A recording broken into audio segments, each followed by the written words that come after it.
నిన్న ఈవినింగ్ నుంచి రాష్ట్రంలో స్మితా సబర్వాల్ పైన చర్చ జరుగుతూ ఉంది. అయితే దివ్యాంగుల పైన ఆమె కామెంట్లు చేసిన నేపథ్యంలో రాష్ట్రంలో కొంతమంది మేధావులు కావచ్చు, సామాజికవేత్తలు మాట్లాడే ప్రయత్నం చేస్తూ ఉన్నారు. స్మితా సబర్వాల్ని మందలించే ప్రయత్నం చేస్తూ ఉన్నారు. ఒక ఐఏఎస్ అధికారి హోదాలో ఉన్నామే ఈ తరహాలో కామెంట్ చేయొచ్చా ట్విట్టర్ వేదిక అనే చర్చ బలంగా జరుగుతూ ఉన్నది. సో స్మితా సబర్వాల్ పైన డిఓపిటీలో ఎన్హెచ్ఆర్సీలో బక్కా జెర్సన్ గారు కంప్లీట్ చేసి ఆమె పైన చర్యలు తీసుకోవాలని చెప్పి ఒకసారి బక్కా జెర్సన్ గారితో మాట్లాడే ప్రయత్నం చేద్దాం. యానా నమస్తే. నమస్తే. సో స్మితా సబర్వాల్ ఆమె ఒక సీనియర్ ఐఏఎస్ అధికారిగా ఉన్నది. సో ప్రజెంట్ ఫైనాన్స్ కమిషనర్ ఆమె. సో ఆ హోదాలో ఉన్నామే. సో దివ్యాంగుల పైన చేసిన కామెంట్స్ మీరు ఏ తరహాలో చూస్తూ ఉన్నారు? ఆమె వ్యవహార శైలి ముందుకెళ్ళి కూడా ఏం బాగాలేదు. అసలు ఆమె సివిల్స్ ఇప్పుడు ఒక ఆమె పైన వివాదం అవుతుంది కదా, దొంగ సర్టిఫికెట్లు పెట్టి ఓబీసీ దొంగ సర్టిఫికెట్ అవుతుంటే ఆమె ట్రైనింగ్లోకి వెళ్ళి వాపస్ పంపుతారు. ఈమె కూడా అంటే దొంగ సర్టిఫికెట్లు పెట్టి వచ్చిందేమో అన్నట్టు ఉన్నది, కాపీలు కొట్టి వచ్చిందేమో అనే టైప్లో ఏమో భాష ఉన్నది. కానీ ఈ మధ్యలో ఉన్న ముఖ్యంగా తెలంగాణలో ఉన్న ఐఏఎస్లో అయితే చాలా వరకు 90% చిల్లరగా మోపోయింది ఇప్పుడు ఇక్కడ. అందులో ఈమె నంబర్ 1 చిల్లర. ఇక గత ప్రభుత్వం ఈమె నెత్తికెక్కించుకొని తిరిగింది కేసీఆర్. ఆమె సెక్రటరీగా పెట్టుకుంటూ ఇరిగేషన్ అంతా ఆమె చేతిలో పెట్టిండు. ఇప్పుడు వస్టర్కి ఏంటంటే ఇక ఆమె అట్లా ఆమె ఏది అప్పుడున్నంత వైభవం ఇప్పుడు లేదు. ముఖ్యంగా మొన్న ఈ కాళేశ్వరం కమిషన్ దగ్గర పోయి చేతులు కట్టుకొని నిలబడే వరకు ఇంకా ఇగో హర్ట్ ఈమె అగెనెస్ట్గా మాట్లాడుతుంది. గతంలో కూడా ఈమె పేరు మీద ఈమె ది వీక్లా కవర్ పేజీలా ఈమె ఫోటో ఏదో పబ్బుల్లో ఏదో ఉన్న ఫోటో ఏదో వేస్తే దాని మీద పరువు నష్ట దావా వేసింది. ఆ పరువు నష్ట దావా ఎవరు వేసిందని అంటే పబ్లిక్ పైసలతో వేసింది. పర్సనల్ కేసులో పబ్లిక్ పైసలు ఎట్లా వాడతావు అని చెప్పేసి కుక్కటిపల్లి మనకు సంబంధించిన ఒక ఆమె హైకోర్టులో ఛాలెంజ్ చేసింది. హైకోర్టు ఆ పైసలు వాపస్ ఇవ్వమన్నది. మరి పైసలు వాపస్ ఇవ్వాలి కదా. వీళ్ళు అయ్యా జాగిరి లెక్క ఈయన అయ్యా జాగిరి ఇవి నేను సుప్రీంకోర్టుకు పోతా అని సుప్రీంకోర్టుకు పోయింది. సుప్రీంకోర్టుకు పోయి అక్కడ కేసు ఫైల్ చేయాలని నడుస్తుంది. ఆ స్టేటస్ తెలియదు అంటే అంత చిల్లరది అన్నట్టు. ఇక వాళ్ళు ఇంటికి సున్నాలు కూడా డిపార్ట్మెంట్ వీళ్ళు ఆయన ఐపీఎస్ ఉండే సీఏలతో చెప్పించి సున్నాలు తెప్పించుకొని పుణ్యానికి వేయించుకునే రకాలు వీళ్ళు. కాబట్టి చిల్లర మాటలు ఇటువంటి చిల్లరదారులకు మనం మర్యాద ఇచ్చాల్సిన అవసరం కూడా లేదు. అది బేషరతుగా సమాజానికి క్షమాపణ చెప్పాలి. ఈమె ఐఏఎస్ కదా, మరి పైలట్ పని చేస్తారా వికలాంగులు అన్నది కదా, మరి ఇవి నడుస్తుందా? ఈమె పైలట్ నడిపితే నౌకరిచ్చిందా? మెంటల్ ఉండాలి. ఐఏఎస్ అనేటోడు ఇండియన్ అడ్మిషన్ సర్వీస్ చేస్తారు కానీ లోకో పైలట్ డ్యూటీ చేయరు కదా. లోకో పైలట్ డ్యూటీ కూడా చేస్తున్నావు చాలా మంది దివ్యాంగులు. నువ్వు చేస్తున్నావా? సో ఇక్కడ రీజన్ ఏం కనిపిస్తా ఉందంటే మహారాష్ట్రకు సంబంధించిన ఎవరైతే నకిలీ సర్టిఫికెట్లతోటి ఐఏఎస్ హోదాలో కూర్చున్నారో ఆమెను బేస్ చేసుకొని కామెంట్స్ చేసినట్టు చూడొచ్చు. అవును, దొంగలు చేసుకుంటే ఇప్పుడు ఆమెను తీసేసింది కదా. దొంగలు అట్లా అయితే మనం ఏం చేస్తాం దానికి? యూపీఎస్సీలా దొంగలు ఉన్న చైర్మన్ రాజీనామా చేసిండు. నీట్ ఎగ్జామ్ దొంగలు ఉన్న రాజీనామా చేసిండు. నువ్వు ఆ దొంగలను నువ్వు ఇవ్వాలి కానీ, దొంగ సర్టిఫికేట్ పెట్టుకొని వచ్చిన వాళ్ళు నేను ఇవ్వాలి కానీ, ఒరిజినల్ నువ్వు ఎట్లా అసలు వీళ్ళ కోటానే తప్పని ఎట్లా అంటావు? నువ్వు ఎవతీను అననికి నీ క్యాలిబర్ ఏంది, నీ బతికేంది? నువ్వు ఎర్రగా బుర్రగా ఉందని చెప్పి తీసుకొచ్చి సీఎం పేషీలలో పెట్టుకుంటారు పనికిమాల ముండలను. వీళ్ళకి నెత్తికి తల ఎక్కి పండుకుంటారు అంతే. వాళ్ళ ముఖాలు చూడాలి. ఇప్పుడు ఈయన రేవంత్ రెడ్డి కూడా తెచ్చుకొని పెట్టుకున్నాడు. వాళ్ళ సీనియారిటీ అవసరంలో ఏం అవసరం, పెద్ద పెద్ద పోస్ట్ వాళ్ళ ముఖాలలో ముందుకు కనిపించాలి వెనుక పక్కన ఉంటే. అమెరికా పోతే అమెరికాకి తీసుకుపోతారు ఇళ్లను, ఆఫ్రికా పోతే ఆఫ్రికాకి ఎబ్బడేసుకొని తీసుకుపోతాడు. వీళ్ళు జర హీరో లెక్క ఫీల్ అవుతాను కదా తెలంగాణ వచ్చినాక, ముఖ్యమంత్రులైన అతలైన ప్రజాసేవకులు లెక్క ఫీల్ అవుతలేరు. అట్లా ఈ పకీర్ ముండలు అందరికి బాగా పకీర్ గాన్లకు పకీర్ ముండలకు వీళ్ళు బాగా మేము ఐఏఎస్ అంటే మేము ఇండియన్ అడ్మిషన్ సర్వీసెస్ అంటే ఏంటి, అలా సేవలు అందించేటోళ్ళు వీళ్ళు. ఆ మీటింగ్ మర్చిపోయి మేమేమో పెద్ద ఇదన్నట్టు ఫీల్ అయితే దవడపని ఇరగొడతారు. ఇట్లా దవడ మాటలు మాట్లాడుతారు. మేము ఖండించనీకి బొండించనీకి అది దాని లేదు. అర్థమైందా? రేపు తన్ని తెలంగాణకి తన్ని పంపుతాయి. ఇక్కడికి వచ్చినాక బాగా పక్కలు ఎక్కినాయి. అర్థమైందా? పర్సనాలిటీ చూసి హోదాలు ఇస్తా ఉన్నారు. అంతే, రంగు రుచి చిక్కదనం అబ్బా. వీళ్ళు ఈ పుడింగాన్లు ఈ పకీర్గాన్లు వీళ్ళు ముఖ్యమంత్రులు అయిన వాళ్ళు వీళ్ళు పెద్ద హీరో లెక్క ఫీల్ అవుతారు సినిమాలు చూసి. అర్థమైందా? మహేష్ బాబు లెక్క వీళ్ళు ఫీల్ అవుతారు, పోయిన వాళ్ళు అట్నే ఫీల్ అయ్యిండు. ఆ పక్కన ఉన్న వాళ్ళు హీరోయిన్లు లెక్క ఉండాలని ఇటువంటి వాళ్ళని పెట్టుకుంటారు పకీర్గాన్లను. అక్షరం ముక్కరాదు. ఎట్నో ఐఏఎస్ వస్తుంది, ఒక ఎగ్జామ్ కొడితే వస్తుంది, అది పెద్ద పని కాదు. తర్వాత దాన్ని రేచల్ చటర్జీ అసంటి వాళ్ళు గొప్ప వాళ్ళు ఉండే, ఎస్వి సుబ్బారావు చాలా పెద్ద పెద్ద వాళ్ళు ఉండే. ఇప్పుడు ఈ మధ్యలో మొత్తం అసలు లూజ్ టాక్ చేసి లూజ్ కామెంట్స్ వల్ల బట్టలు కూడా అసహ్యంగా ఉంటుంది. ఇప్పుడు మోడల్ సార్ లేకుంటే ఐఏఎస్ ఆఫీసర్ లా అనే అనుమానాలు ఎక్కువ ఉండేటట్టుగా ఉన్నారు ఇప్పుడు వీళ్ళది. వీళ్ళ వ్యవహారం ఏమంటా ఉందంటే సో ఐఏఎస్ ఐపీఎస్ హోదాలో ఉన్న వాళ్ళు శారీరకంగా దృఢత్వంతో ఉండాలి, గట్టిగా ఉండాలి అన్న యాంగిల్లో మాట్లాడుతూ ఉంది. అంటే సో ఈ దివ్యాంగుల వాళ్ళు అయితే ఉన్నారో ఆ హోదాకు సెట్ గారు అన్న యాంగిల్లో ఆమె కామెంట్స్ కనిపిస్తాయి. అరే అవలేదానా నేను ఒకటి చెప్తా, పోయిన ప్రభుత్వంలో 6 అడుగుల ఉత్తమ్ కుమార్ రెడ్డి కొట్లాడలే కేసీఆర్ ప్రభుత్వంతో అర్థమైందా. 3 ఫూట్ రేవంత్ రెడ్డి కొట్లాడలే, 5 ఫూట్ బట్టి విక్రమార్క కొట్లాడలే. మరి కొట్లాడింది ఒక దివ్యాంగుడే. నీకు తెలియదా? నీకు వాళ్ళ ఫైట్ ఎట్లుంటుందో నీకు తెలియదా? అందరికంటే ఎవరికి ఎక్కువ ఉంటుందో వాళ్ళకు ఉంటుందప్ప. నువ్వు అవమాన పరిస్థితిలో చెప్పు దెబ్బలు తింటారు. ఐఏఎస్ అనేది మర్చిపోతారు. చెప్పు దెబ్బలు తిని ఇంతకుముందు ఐఏఎస్ తనులు తిన్న వాళ్ళు ఉంటారు, వీళ్ళు దెబ్బలు తినిపోతారు. ఇలా చాలా మంది చాలా డీప్ గా హర్ట్ అయ్యారు. రేపు దీనికే పుడతారు అబ్బాయి ఇంకొకళ్ళు, దీని కొడుకో బిడ్డ యాక్సిడెంట్ అయ్యి కాళ్ళు ఎక్కడ తిరుగుతాయి. అప్పుడు ఇట్నే మాట్లాడతారా? పక్కిన మాటలు మాట్లాడతారా?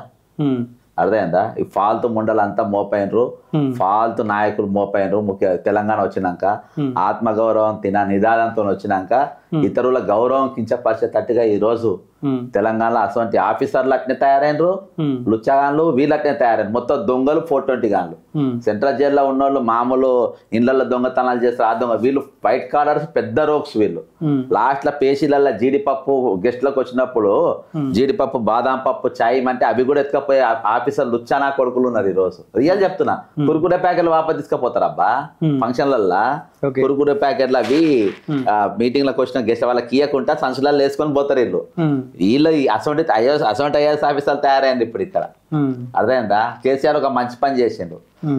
ఐఏఎస్ అటెండర్ కు మధ్యలో తేడా లేకుండా ఎంఆర్ఓ లెక్క చేసిండు. జిల్లాలను మండల లెవెల్లో చేసిండు ఎవరు పనికిరా.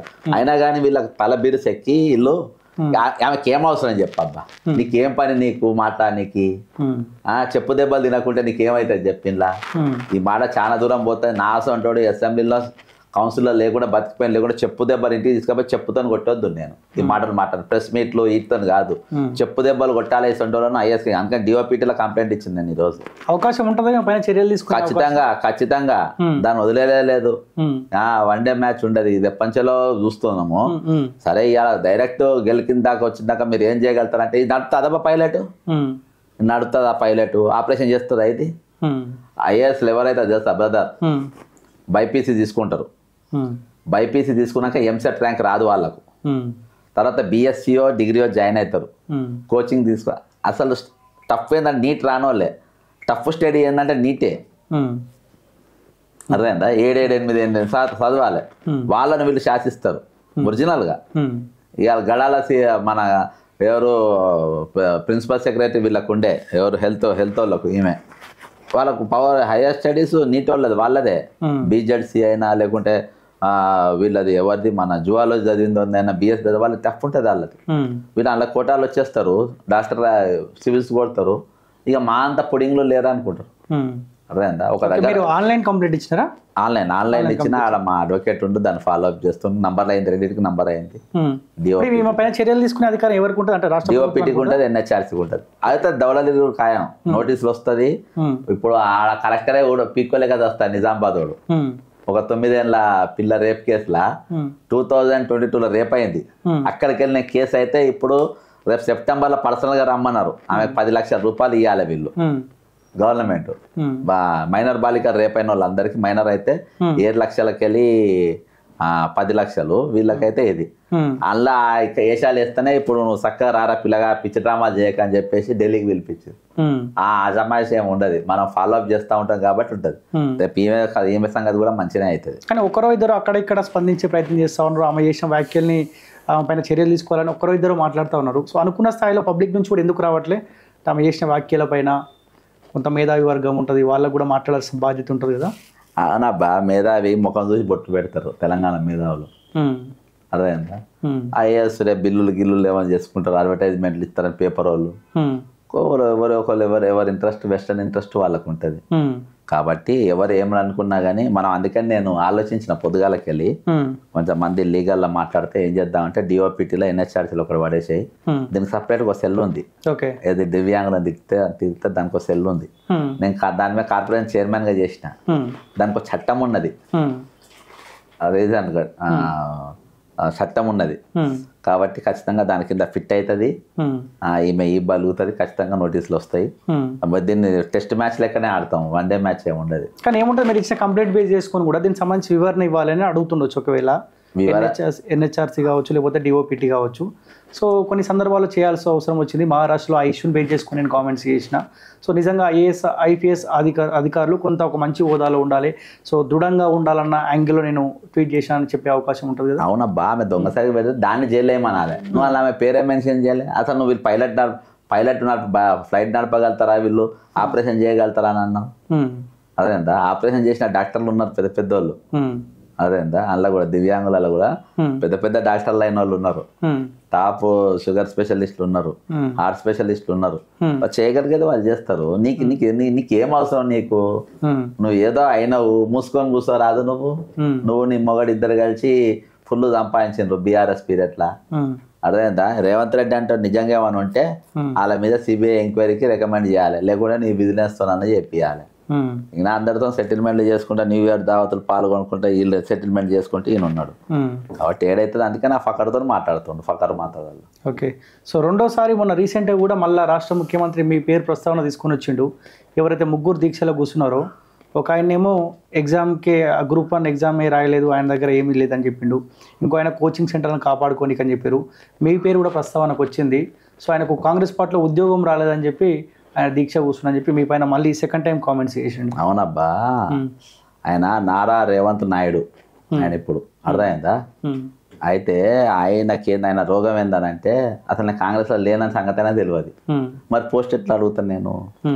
పోనీ నువ్వు సస్పెండ్ ఆయనకి మంత్ ఏందంటే సీఎం గానికి నేను ఆయన దగ్గర సస్పెండ్ చేసినప్పుడు ఆయన దగ్గరికి పోలే, నేను నన్ను సస్పెన్షన్ ఎత్తేయమని అడుగుతలేను. అర్థమైందా? సస్పెన్షన్ ఎత్తేయమని అడుగుతలేను అన్ని. పోనీ తెలంగాణ ప్రజల నన్ను మన్నించాలి. ఒక ముద్దాయి చెర్లపల్లి జైల్లో ఉండొచ్చినంతో నేను ఇట్నే మాట్లాడతా దొంగతోని. దొంగలకు ఎవరు మర్యాద ఇయ్యాడు. అర్థమైందా? వీడు దొంగ, మన ముఖ్యమంత్రి గారు దొంగ లెక్కనే మాట్లాడతా అంటుంది. కాబట్టి నన్ను ఏమనుకో అన్నేదా భావించద్దు, నన్ను క్షమించాలి ఈ విషయం. మీ పైన బలంగా ఎంక్వైరీ చేసిండంట తెలుసుకుంటే.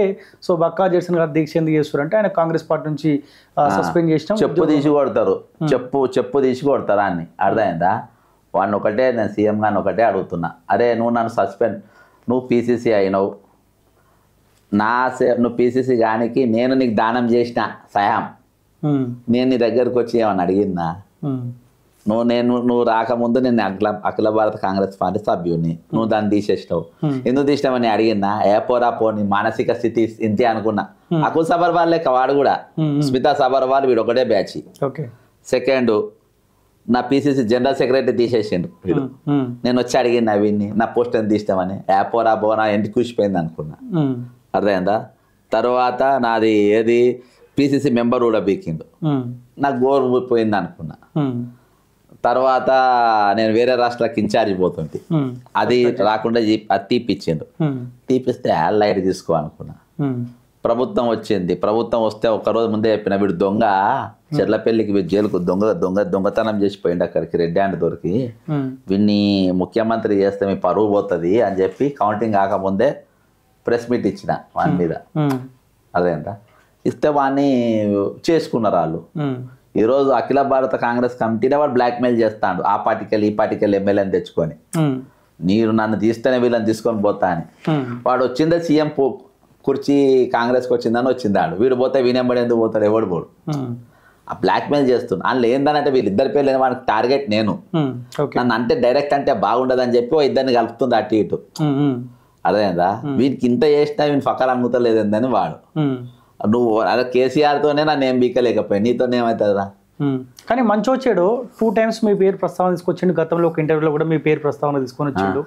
సో మీ పైన కూడా బలమైన పోరాటం చేయాల్సిన బాధ్యత మీ పైన. ఎందుకంటే మంచో చెడు ముఖ్యమంత్రి హోదాలో ఉన్న రేవంత్ రెడ్డి మిమ్మల్ని ఫాలో అవుతున్నాడు. మీ పైన ఒక బాధ్యత వాడేదబ్బా నన్ను ఫాలో అయ్యేది తమ్మి ఆ కెమెరా చూపి తమ్మి ఆడ చూపి రాజశేఖర్ రెడ్డితో ఫాలో అయిన నేను అర్థమైందా రాహుల్ గాంధీ నా స్పీచ్ ఇస్తాంటే రాహుల్ గాంధీ నా ఇన్నోడు ఆయనతో రాజశేఖర్ రెడ్డితో అనేకమైన మీటింగ్లలో నేను ఏది ఓపెనింగ్లలో పాల్గొన్నాను అర్థమైందా నా చెదుట అప్పుడు వీడు ఏడా పక్కీర్ కానీ పిక్ పాకెట్లు వేసుకుంటున్నాడు వీడు వాడు నా పేరు తీసుకునేది అబ్బా నా పేరు ఇంకోసారి తీసుకుంటే రేవంత్ రెడ్డి అంటాడు వాంది వాడు చూసుకోవాలి నా జోలికి మీద వస్తే మాత్రం మర్యాద కూడా తీస్తారు మంచిగా ఎన్నిసార్లు చెప్పాను సార్లు చెప్పిన ఫస్ట్ ఎవరే లీడర్ అన్నాడు పోనీ తీ అనుకున్నా మహబూబ్ నగర్ మీటింగ్ లో ఏదో మాట్లాడిండు నాకు నేను దళితుడు పక్క చేస్తాను అరే నేను దళితుడు పక్క చేస్తాను నువ్వు దొంగ కదా రాబోయ్ నేను దళితుడిని కాదని నేను అంటలేను నువ్వు పొడిసి నువ్వు ఎందుకు అనాలి కులాన్ని నువ్వేం దొంగ కాదారా నువ్వు చెప్పు నువ్వు దొంగవా కాదా నువ్వు చెర్లపల్లి జైలుకి ఎందుకు పోయినావు చెప్పు రాబోయ్ చెర్లపల్లి జైలుకు రేవంత్ రెడ్డి అంటాడు ఎందుకు పోయిండు నువ్వు లంచం ఇచ్చేటప్పుడు నీ పోలీసు వాళ్ళు పట్టుకుని లేదా